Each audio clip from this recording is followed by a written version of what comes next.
Spiritual awakening isn't light and bliss, it's a death. And most people aren't ready to die. We like to think of spiritual awakening as this beautiful moment where everything makes sense and peace floods our lives. But that's a fantasy. The truth? A real awakening shatters your identity. It rips apart your illusions, exposes your shadows, and burns every comfort you've built your life around. It's not the beginning of serenity, it's the end of who you thought you were. There are 10 main reasons that's why most people don't survive it. They retreat, they numb out, they run back to the lies, because waking up hurts more than sleeping ever did. But if you want truth over comfort, keep listening. Number 1, your old identity must die. Your old identity must die completely, unapologetically, and without negotiation. Because you cannot carry the weight of who you used to be into the light of a new consciousness. The version of you that was shaped by survival, by trauma, by society conditioning, by fear, and by ego is not equipped to walk the path of spiritual truth. That identity was built to protect you, not to free you. It learned how to please others, how to perform, how to stay small, how to win approval, and how to hide your true essence behind roles and masks. But the soul cannot awaken while buried beneath those illusions. And so, awakening demands a death. Not a physical death, but something more terrifying. An egoic death. The mind resists, fights, clings, screams, and bargains, because it only knows how to exist as that persona. It will tell you that letting go means losing everything: status, relationships, identity, purpose. And it's right. You will lose everything that wasn't truly yours. But that's the point. You will feel like you are unraveling, like you are going insane, like you no longer know who you are or what this life even means. And that is the moment of true initiation. That is the funeral of your false self. And it must happen if you are to be reborn into what is real. The caterpillar does not become a butterfly by stretching its wings inside its old shell. It dissolves, it becomes unrecognizable, and so must you. There is no spiritual awakening without this destruction. If your journey has been comfortable, you haven't started yet. Awakening is brutal not because something is going wrong, but because something is finally going right. The soul is breaking through and the ego is terrified because its reign is ending. But if you dare to let the old self burn, to let the identity collapse without rescuing it, you will rise not as a version of your past, but as something unnameable, untouchable, and free. You don't find yourself by clinging to who you were. You find yourself by burying that version and listening to the silence that remains. That silence is where your true self has been waiting all along. Number 2, comfort becomes your enemy. Comfort is the silent killer of spiritual growth. The seductive lie that whispers, stay where it's safe, stay where it's known. It lures you back into routines, relationships, and thought patterns that may no longer serve you simply because they're familiar. But comfort is not peace. It is stagnation dressed in soft clothing. The soul does not evolve in padded rooms or predictable circumstances. It awakens in the furnace of discomfort, where everything stable begins to tremble and everything familiar begins to fall apart. Most people return to comfort because the unknown feels like death, and in a way it is. The death of the identity they've clung to, the beliefs they've worshipped, and the emotional crutches they've depended on. But true transformation only happens in the wild terrain beyond comfort zones, in the chaos where certainty collapses and illusions get exposed. It's in the restless nights, the spiritual crises, the loneliness that echoes like a scream, and the raw confrontations with your own shadow that growth begins. Discomfort is not a punishment, it is a portal. It is the pressure that cracks open the hardened layers of the false self and forces you to surrender. And yet, when the pressure mounts, most retreat.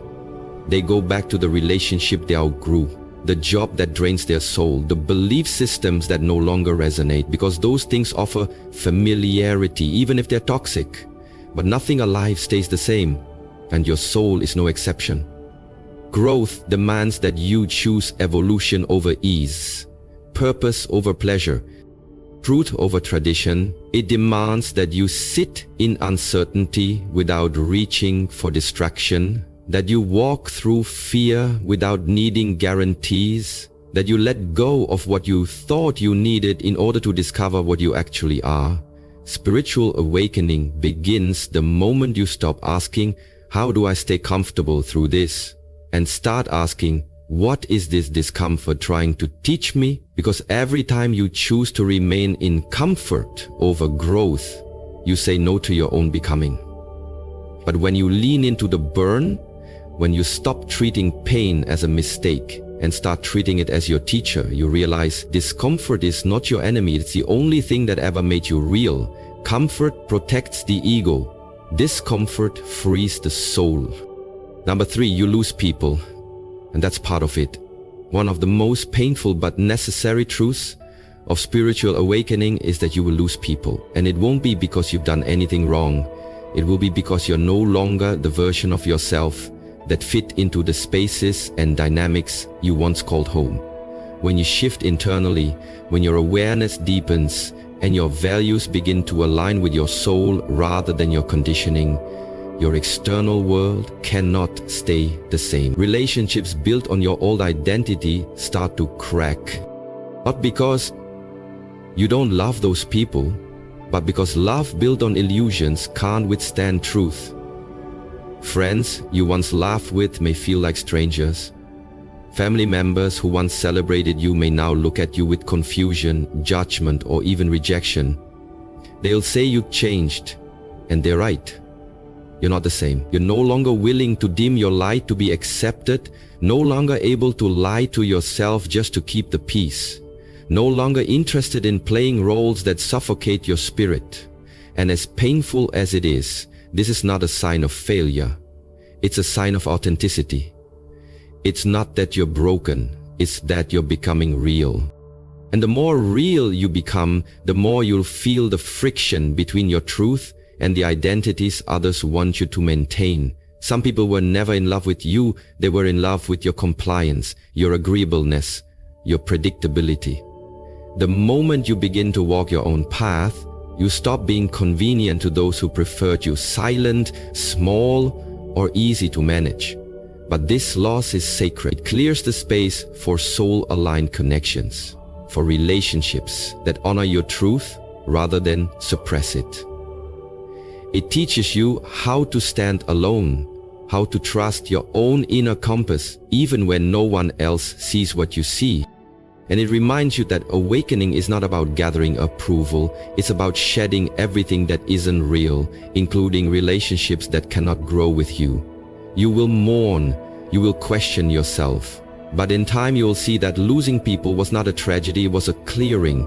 You weren't abandoned, you were unhooked, you were redirected. The price of awakening is high, but the cost of staying asleep is your soul. Let them go. The real ones will find you in the light.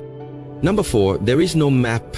One of the most disorienting truths about spiritual awakening is that there is no map, no step-by-step guide, no universal timeline, no guaranteed destination. And that reality terrifies the mind, which is addicted to control, predictability, and structure. The mind craves certainty. It wants a checklist, a roadmap, a teacher who can say, "Do this, and you'll arrive." But awakening doesn't work like that. It is not a neat journey. It is messy, non-linear, and deeply personal. What liberates one person may feel meaningless to another. What feels like progress one day may feel like regression the next. There are moments of clarity followed by complete confusion, joy followed by unbearable grief, stillness followed by inner storms, and all of it is part of the process. The mind wants to label these fluctuations as success or failure, forward or backward, but the soul knows better. The path is not a straight line, it's a spiral. and it often takes you deeper before it lifts you higher. You may revisit the same emotional wounds again and again, not because you're stuck, but because each time you're peeling back another layer, facing the pain with more presence, more awareness, more courage. And this lack of structure, this unfolding without instructions, breaks down the mental frameworks you've used to navigate life. It forces you to let go of the illusion that someone else has the answers, that there is a perfect formula, that you can master awakening like a school subject. You can't. This is not a destination you reach by effort alone. It's a surrender into what you already are, beneath the noise of conditioning. That's why the mind panics. It cannot control what is not linear. But that's also why the soul expands. Because freedom was never meant to be found inside the walls of predictability. The absence of a map isn't a flaw in the journey. It's the very thing that makes the journey sacred.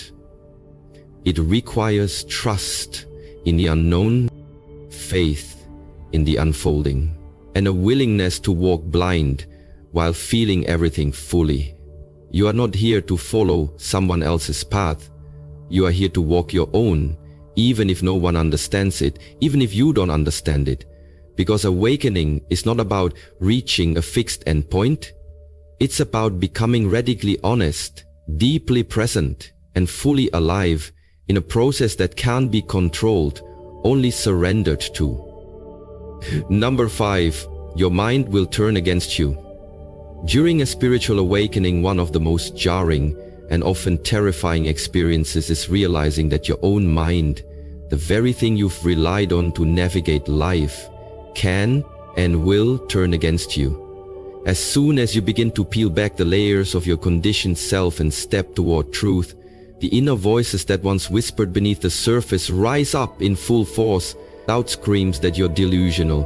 Fear insists that you're unsafe without the structures you're shedding. Shame creeps in and tells you that you're not worthy of this transformation, that you're broken, that you'll be abandoned. These voices are not new. They've always been there, but awakening removes the distractions that kept them hidden. And that's what makes it feel unbearable. You're no longer numbing, avoiding, or unconsciously agreeing with them. Instead, you're sitting in raw, unfiltered silence where they echo the loudest. The mind, especially when faced with the collapse of its old identity, reacts like a cornered animal. It will do everything it can to maintain control. It will fabricate chaos, invent imaginary futures, drag up past traumas, and loop you in obsessive thought patterns just to pull you back into the comfort of unconsciousness. But here's the paradox: this chaos is not a sign of failure. It's a sign of progress. These voices are rising because you've disturbed them. They don't want to be seen, because to be seen is to be exposed, and to be exposed is to be transformed. Awakening brings light to the parts of yourself you've disowned: the inner critic, the wounded child, the anxious mind, the part of you that believes love must be earned through suffering. And when you bring awareness to these parts instead of running from them, you reclaim power over your own inner landscape. But make no mistake, this confrontation is brutal. It's not romantic or easy or linear. There will be nights where you question your sanity, where it feels like your mind is eating itself alive, and the temptation to shut it all down will be immense. But if you can sit in that fire, if you can listen without believing, observe without attaching, and feel without fleeing, then something miraculous happens. The mind begins to quiet, not because it has been conquered, but because it has been seen with compassion. And that's where the shift begins, not by silencing the mind, but by no longer being ruled by it. Number 6, solitude is a requirement, not a side effect. Solitude is not some unfortunate byproduct of spiritual awakening. It is the requirement, the crucible, the sacred space where the real work begins. You won't awaken in a crowd, because awakening demands a level of intimacy with yourself that cannot happen when you are surrounded by noise, distraction, or the expectations of others. In solitude, all the masks fall away. There is no one left to impress, no one to validate you, no one to rescue you from your own reflection. And while that level of stillness can feel unbearable at first, it is in those quiet, stripped-down moments when no one is watching, when no one is affirming your worth, that you finally come face to face with the truth of who you are. Not who you pretended to be, not who the world told you to become, but the raw, unfiltered being underneath all the stories. And yes, it can be lonely, deeply, achingly lonely. Because when you start to detach from the external world, you realize just how much of your identity was built through relationships, roles, social feedback and noise. But in that void, something extraordinary happens. Your soul starts to speak. In the silence, you hear the subtle callings of your truth. The buried pain you've avoided, the longings you silenced to fit in. Solitude becomes a mirror that doesn't lie. It reflects your shadows and your light. It shows you where you're still performing and where you're finally beginning to live honestly. And that's where transformation happens. Not on a stage, not in group consensus, not in the echo chamber of opinions, but alone, in stillness, in the depth of your own presence. The reason most people fear solitude is because they've confused aloneness with abandonment. But the deeper you go, the more you realize that solitude isn't empty. It's full of clarity, full of presence, full of wisdom. It strips away what's false so you can stand, perhaps for the first time, without leaning on the world to define you. You discover that your connection to yourself, to the divine, to the infinite, doesn't require an audience. It requires a willingness to be with what is. And in that sacred silence, where you are no longer performing, but simply being, awakening doesn't just begin, it becomes inevitable. Number 7, you must unlearn everything. Spiritual awakening is not an accumulation of knowledge. It's a dismantling, a shedding, a radical unlearning of everything you thought you knew. We've been conditioned to believe that the path to truth lies in adding more wisdom, more practices, more books, more spiritual jargon. But real awakening isn't about stacking truths on top of all lies. It's about stripping everything away until only what's real remains. It's about unlearning the beliefs you inherited from your parents, your culture, your religion, your trauma, the stories that told you who you were supposed to be, what life is supposed to look like, and what's worthy of love. Awakening demands that you question everything, even the things that once gave you comfort and identity. It asks you to let go of labels, doctrines, achievements, and social roles, not because they're inherently wrong, but because you've confused them with you. And so the process feels like destruction. It is the dismantling of the mental scaffolding you built your life upon. The ego will panic because it equates unlearning with loss. But what you're losing are illusions. You were not born broken or incomplete. You were born whole. But from the moment you entered the world, you were taught otherwise. Taught to seek approval, to fear failure, to chase happiness outside of yourself, to see separation where there is unity. Awakening is the slow, often painful peeling away of all those lies. It's realizing that many of your thoughts aren't even yours. They're echoes of systems, survival mechanisms, and outdated beliefs passed down like heirlooms. And this process is not glamorous. There's no applause, no external validation. Just a deep unraveling that often leaves you feeling like you know less now than you ever did before. But that emptiness, that not knowing, is the beginning of truth. Because when you let go of what you were taught to believe, you create space for what your soul has always known. You don't awaken by becoming more. You awaken by becoming less of who you were told to be and more of who you already are. The truth doesn't need to be learned, it needs to be revealed. And that revelation can only happen when you're brave enough to unlearn everything, stand in the nakedness of your being, and trust that what's left after the illusion dies is not a void, but freedom. Number 8. You'll crave numbing but need presence when the pain of spiritual awakening rises to the surface, and it will, often without warning. Your instinct will be to run. You'll crave distraction, comfort, anything to pull you away from the rawness. You'll reach for your old escapes, the scrolling, the food, the work, the alcohol, the busyness, the relationships that kept you from feeling too deeply, not because you're weak, but because numbing has been your survival mechanism for years, maybe your whole life. You were never taught how to sit with your pain, only how to manage it, mask it, intellectualize it, or suppress it. And so when grief, fear, shame, or anger come up in full force during awakening, the nervous system screams for relief and your mind races for an exit. But the truth, the uncomfortable, unyielding truth, is that presence is the only way through. Presence doesn't judge the pain or try to fix it. It simply allows it.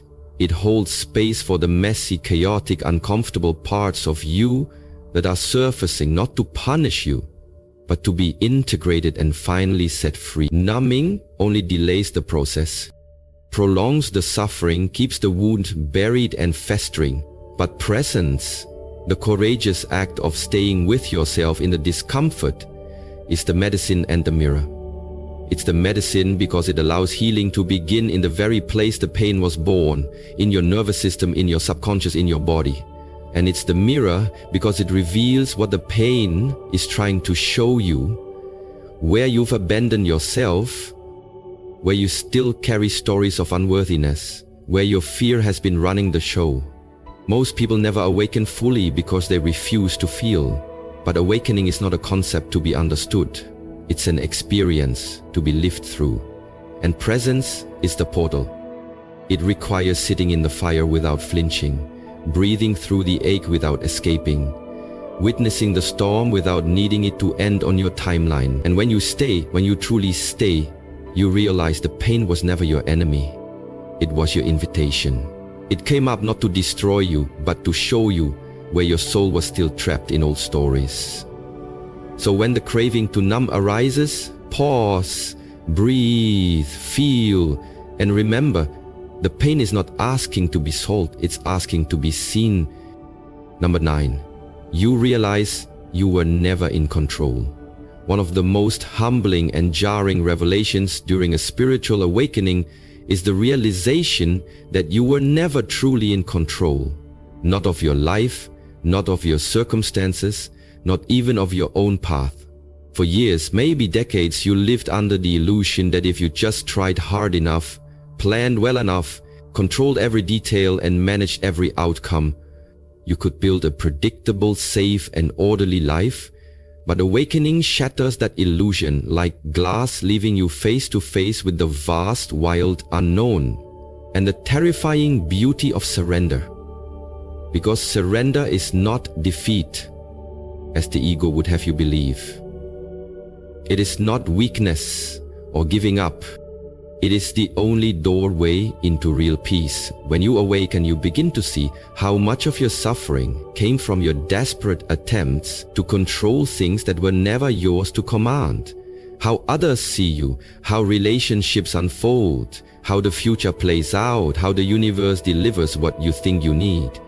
You see how control was a coping mechanism, born from fear, born from trauma, born from the belief that if you weren't steering the ship, everything would fall apart. But the deeper you go, the more you realize that life was never waiting for you to take control.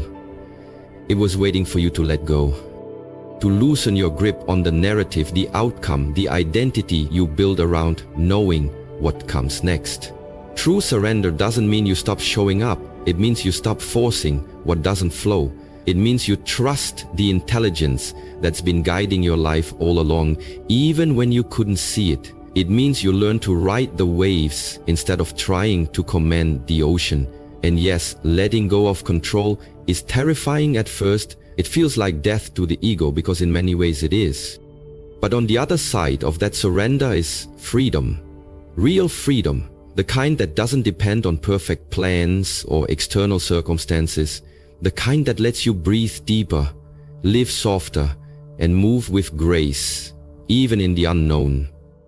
You were never driving, you were never meant to. And when you finally stop gripping the wheel and allow life to unfold through you, not because of you, you find what control could never offer: peace, alignment, and the quiet knowing that everything is happening exactly as it's meant to. Number 10. Most people stop at the pain. Most people, when faced with the pain of awakening, stop right there, at the threshold. They get a glimpse of the truth, a flicker of something deeper, something real, and then they retreat. Not because they don't want to awaken, but because they didn't expect the process to hurt that much. They thought awakening would feel like bliss, not like being ripped apart from the inside out. But the truth is, awakening is a death before it's a rebirth. It burns through everything false, the masks, the roles, the attachments, the identities you've clung to for survival. And that burning, emotional, psychological, even physical, feels like too much for most people. So they go back to the distraction, the comfort, the noise, the numbness, back to sleep. But those who are willing to keep walking, who don't run from the fire, but through it, discover something far greater than fleeting happiness. They discover liberation. Because on the other side of the pain is not a better version of your old life, it's the end of the illusion that you needed that life to be whole in the first place. Liberation is not about escaping suffering, it's about no longer being bound by it. It's the freedom that comes when you stop fighting reality, when you stop needing things to be different to feel at peace. But to get there, you must be willing to sit in the dark long enough for your eyes to adjust. You must face the grief, the shame, the fear, the disillusionment, not as enemies to be conquered, but as messengers guiding you back to truth. Pain is not the end of the road. It's the beginning of awakening. And if you trust it, if you surrender to it without flinching, it becomes your teacher, your purifier, your passage. Most people never reach this point because they believe pain means something is wrong. But in awakening, pain often means something is finally being seen. And to see clearly, to see without the distortions of ego and fear, is the most liberating experience a human being can have. So yes, the fire is real. It will consume everything that isn't you. But let it. Because what remains once the smoke clears is not just truth, is the unshakable peace of finally coming home to yourself.